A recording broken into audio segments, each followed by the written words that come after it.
فاليوم ننجيك ببدنك لتكون لمن خلفك آية وإن كثيرا من الناس عن آياتنا لغافلون. എന്നാൽ നിന്റെ പുറകെ വരുന്നവർക്ക് നീ ഒരു ദൃഷ്ടാന്തമായിരിക്കുന്നതിന് വേണ്ടി ഇന്ന് നിന്റെ ശരീരത്തെ നാം രക്ഷപ്പെടുത്തിയെടുക്കും.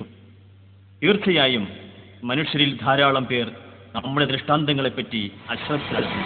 ഖുർആൻ പറഞ്ഞത് വ്യക്തമായും പുലർന്നു.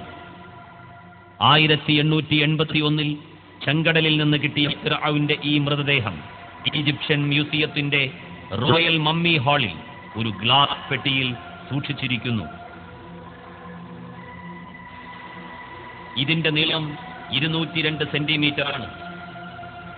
BC 1235 മുങ്ങിച്ചത്ത ഫിർഔന്റെ ജഡം 3116 വർഷങ്ങൾ കടലിൽ കിടന്നിട്ടും മത്സ്യം തിന്ന് നശിപ്പിക്കുകയോ ചീഞ്ഞു പോവുകയോ ചെയ്യാതെ നിലനിന്നുവെന്നത് ഖുർആൻ ഒരു ദൈവീക ഗ്രന്ഥമാണെന്നതിന് വ്യക്തമായ തെളിവാണ്.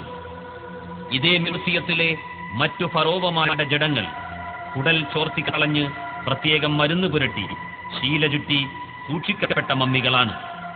എന്നാൽ ഖുർആൻ പറഞ്ഞ രാമസസ് രണ്ടാമൻ എന്ന ഫിർഔന്റെ ജഡം മമ്മിയല്ല എന്നുള്ളത് പ്രത്യേകം ശ്രദ്ധേയമാണ്.